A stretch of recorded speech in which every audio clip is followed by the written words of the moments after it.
जिला bar association के चुनाव में अब एक दिन का वक्त बचा है और सभी वकील जो चुनावी मैदान में हैं, चाहे वो बात प्रधान पद की हो या उप प्रधान पद की हो या कैशियर, तमाम जो जितनी पोस्ट हैं उन सब के लिए सब अब अपनी तैयारी अपने स्तर पर कर रहे हैं और सब ये दावा कर रहे हैं कि अब की बार उनकी सरकार। इस वक्त हमारे साथ उप प्रधान पद के दावेदार और उम्मीदवार हमारे साथ मौजूद है मनोज शर्मा। उनसे हम बातचीत करेंगे कि आखिर उनका चुनाव किस तरह से चल रहा है। और हम आपको बता दें कि उप प्रधान पद के लिए 4 दावेदार, 4 प्रत्याशी जो है मैदान में हैं। टक्कर बड़ी कड़ी बताई जा रही है। बाकी एक प्रत्याशी मनोज शर्मा हमारे साथ है, उनसे हम बातचीत करते हैं। मनोज जी, बहुत बहुत स्वागत है आपका पंजाब केसरी में।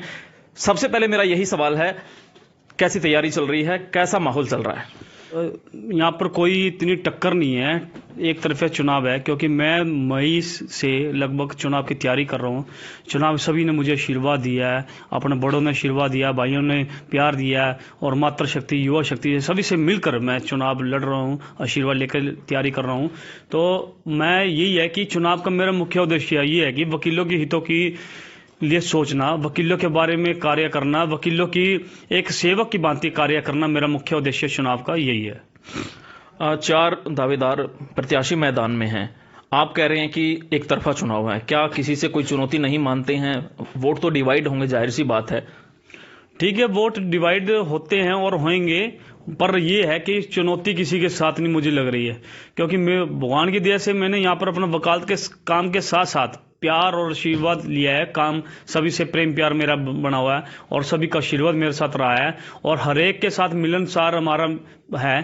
तो मुझे अच्छा ये लग रहा है कि उस हौसले से, उस बुलंदी से मैं चुनाव लड़ रहा हूं और मुझे ये विश्वास है उप प्रधान बनने के बाद, अब उप प्रधान की गरिमा में रहकर इन सभी वकीलों की बुलंद आवाज बनकर मैं कार्य करूंगा और अपना जल्दी इनको अपना अच्छे इस साल, आने वाले साल में बहुत बार के हित में, युवा के हित में, जो वकील है चैम्बर से वंचित है या लाइब्रेरी की बुक से वंचित है, उन सभी चीजों का मैं समाधान करवाऊंगा।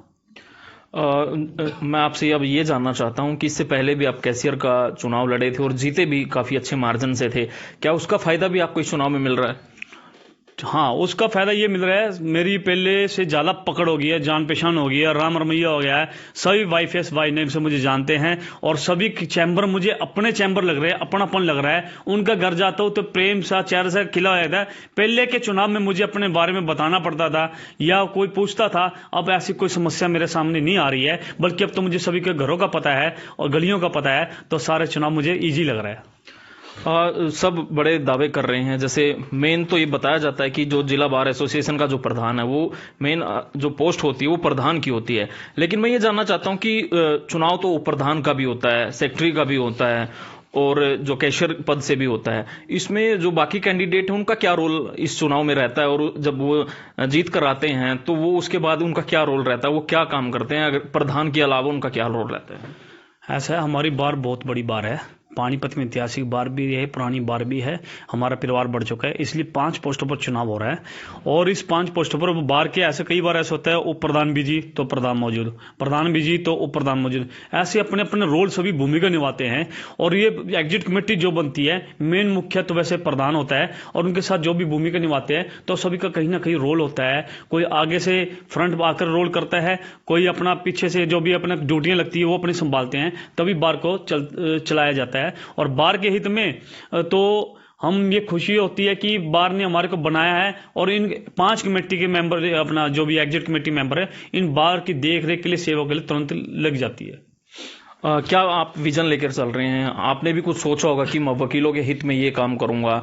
आप हालांकि उप प्रधान पद के लिए हैं और हो सकता है इन फ्यूचर आप प्रधान पद के लिए भी आए, तो आपने कुछ ऐसी रणनीतियां, कुछ ऐसी योजनाएं तो जरूर अपने जहन में रखी होंगी कि वकीलों को मैं ये दे सकता हूं या आने वाले समय में ये दूंगा अगर मैं जीत कर आता हूं तो। सबसे पहले मैं ये कहूंगा कि मेरा विजन और मिशन एक ही है कि वकीलों के हितों की बात करना, वकीलों की आवाज को उठाना और वकीलों के लिए सारे कार्य करना। कोई भी वकील हो मुझसे आके मिले, मैं तुरंत काम करने के लिए, कहीं भी चलने के लिए मैं तैयार रहूंगा। मैं कल परसों ये दावे नहीं करूंगा, तुरंत प्रभाव से मैं जितना भी हो सके काम करूंगा। और दूसरी बात, मेरा ये मुख्य उद्देश्य ये है कि जब मैं कैशियर था तो हमने फाइल लगवाई थी कि नए वकीलों के चैम्बर के लिए। वो चैम्बर की फाइल आते आते PWD ऑफिस में आ गई। उसके बाद अपना वो फाइल कहीं ना कहीं इलेक्शन आ गए। इलेक्शन के बाद वो फाइल पता नहीं देख रेख में कमी होगी या उस पर धूल लगी हुई है या मिस हो गई है, उसको फाइल को मैंने फॉलो करना है। ये मेरा टारगेट है कि मैं वकीलों साथियों के लिए चैम्बर बनवा सकूं और वकीलों को सबको चैम्बर मिलेंगे, मुझे मेरे मन का संतुष्टि होगी। नंबर 2, वकीलों के लिए लाइब्रेरी में बहुत साल हो गए बुक्स नहीं आई है, उस बुक्स का लाइब्रेरी में सुधार कराएंगे। नंबर 3, यहाँ पर स्टाम्प वेंडर की सबसे बड़ी कमी है। स्टाम्प वेंडर नहीं है, हमारे को वहां पर परली शेड के नीचे जाना पड़ता है स्टाम्प लेने के लिए। कोई वकील हो या कोई बार से है, वो दिक्कत का सामना परेशानी करना पड़ा, उसको दूर करेंगे, DC साहब से मिलेंगे।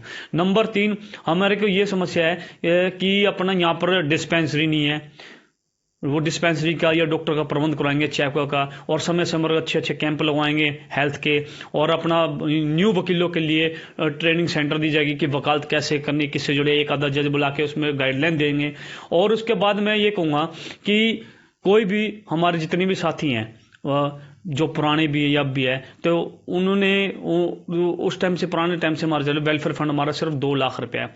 भगवान ने किसी वकील की डेथ हो जाती है या कोई हादसा हो जाता है, 2 लाख रुपया परिवार को मिलता। मैं ये अपनी बॉडी बनेगी उसमें एजेंडा रखूंगा कि इस वेलफेयर फंड को बढ़ाएं, क्योंकि वकीलों के परिवार को कुछ ना कुछ सहायता हो। 2 लाख की सहायता बहुत ही कम सहायता है।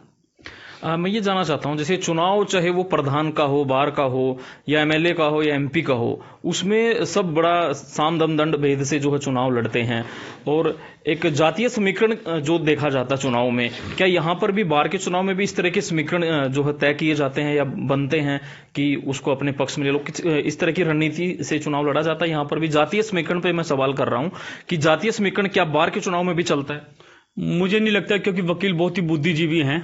वकील ज्यादातर जाति ना देख के ये देखते हैं कि ये एग्जिट कमेटी में अगर मेंबर बनता है, ये एक बार के हितों के कार्यों को कर सकता है, ये हमारी आवाज, बुलंद आवाज को उठा सकता है, ये प्रशासन तक पहुंच सकता है।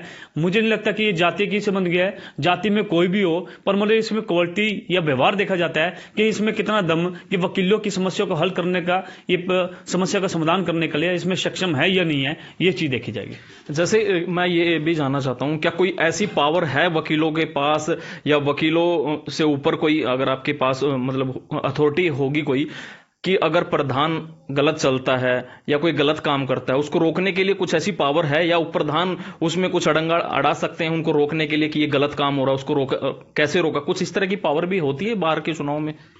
नहीं, ऐसा कुछ नहीं है कि कोई अडंगा अड़ाए, क्योंकि बुद्धिजीवी है, इसी शहर में, इसी बिल्डिंग में रहना होता है, फिर बाद में चेहरा और आंख मिलाना भी होता है। तो मेरे हिसाब से ऐसे कोई अडंगा अड़ाएगा तो अपने पैरों पर कुल्हाड़ी मारेगा, मुझे नहीं लगता ऐसा होगा। 15 तारीख को चुनाव है और तैयारी आप बता रहे हैं अच्छी चल रही है, तो लग रहा है कि आपके पक्ष में वोट पड़ेंगे?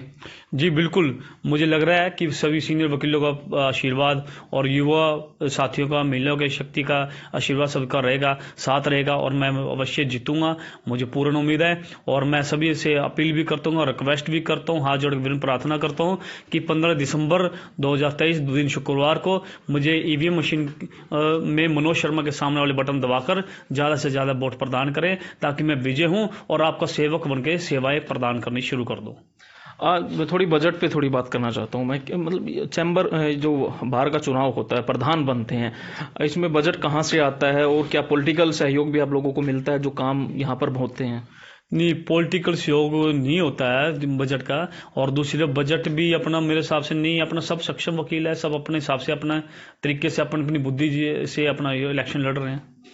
तो इतनी फाइट क्यों है इस चुनाव में? हर बार वकील खर्चा भी काफ़ी करते हैं और हर बार कभी कैंडिडेट में भी इजाफा ही होता है, कभी 3 कभी 4 3 कैंडिडेट मैदान में होते हैं, तो कहीं ना कहीं वकीलों को प्रॉफिट भी लग रहा होगा कि इस चुनाव में है कुछ, इसलिए वो मैदान में कुछ इस तरह का भी है, चलता है यहाँ पे? नहीं, प्रॉफिट तो कुछ नहीं, जिसने प्रॉफिट देख के इलेक्शन लड़ना है उसका तो व्यर्थ है, और वो बार के हित का क्या कार्य करेगा। मैं ये प्रॉफिट नहीं कहूंगा, जिसने सेवाएं प्रदान करनी है उसके लिए इलेक्शन बेस्ट है, किसी सेवा करनी है, बार का नाम करना है, अपना नाम करना है, उसके लिए बेस्ट रहेगा और आगे उसी को आना चाहिए। मैं तो ये प्रार्थना करूंगा। एक टर्म की बात है कि ट्रम्प की भी चर्चा चल रही है, 1 साल ये टर्म है आपके चुनाव की, क्या आपको लगता है कि ये टर्म बढ़नी चाहिए? क्योंकि 1 साल का पता नहीं चलता, आप चुनाव में उलझे हुए हैं, फिर आप चीज़ों को समझेंगे, वो 1 साल का पता नहीं चलता, और फिर चुनाव का फिर से टाइम आ जाता है, फिर वो 2-3 महीने उसमें निकल जाते हैं। तो क्या लगता है कि टर्म बढ़ना चाहिए या 1 साल सफिशिएंट है? जी बिल्कुल, टर्म बढ़ना चाहिए, क्योंकि जो नया कैंडिडेट होएगा उसको 6 महीने साल के बीच में सीखने के लग जाते हैं, और जो पुराना एक्सपीरियंस वाला आएगा उसको पता होता है क्या करना है क्या नहीं करना। और दूसरी बात, अगर 2 साल का टाइम होता तो शायद वो बिल्डिंग बन जाती और फाइलें होती, यहाँ पर नए वकीलों को चैम्बर मिल जाते, तो दोबारा हमारे को फाइल तैयार करने के लिए चंडीगढ़ न जाना पड़ता। और वैसे तो 2 साल का चुनाव होना चाहिए, ना तो वकील डिस्टर्ब होए और ना अपना वोट मांगने के लिए कहीं जाना चाहिए। चलिए, बहुत बहुत शुक्रिया मनोज जी हमारे साथ जुड़ने के लिए। आपको हमारी तरफ से बहुत बहुत शुभकामनाएं। ये उप प्रधान पद के लिए जो है चुनावी मैदान में है, 4 कैंडिडेट मैदान में है। इनका ये दावा है कि ये किसी से चुनौती नहीं मानते हैं। जब इन्होंने कैशियर का चुनाव लड़ा था तब भी आशीर्वाद इनको काफी अच्छा मिला था, एक तरफा चुनाव इन्होंने जीत लिया था, और काफी काम बता रहे हैं कि इन्होंने किए उस टर्म में भी, और अब ये दोबारा से उप प्रधान पद के लिए चुनावी मैदान में है। और कह रहे हैं कि सीनियर वकीलों का और छोटे वकीलों का, सभी वकीलों का जो है इनके पास पूरा आशीर्वाद है, पूरा समर्थन है, और ये 15 तारीख को जरूर चुनकर आएंगे। सहयोगी के साथ मैं सचिन शर्मा, पंजाब केसरी टीवी, पानीपत।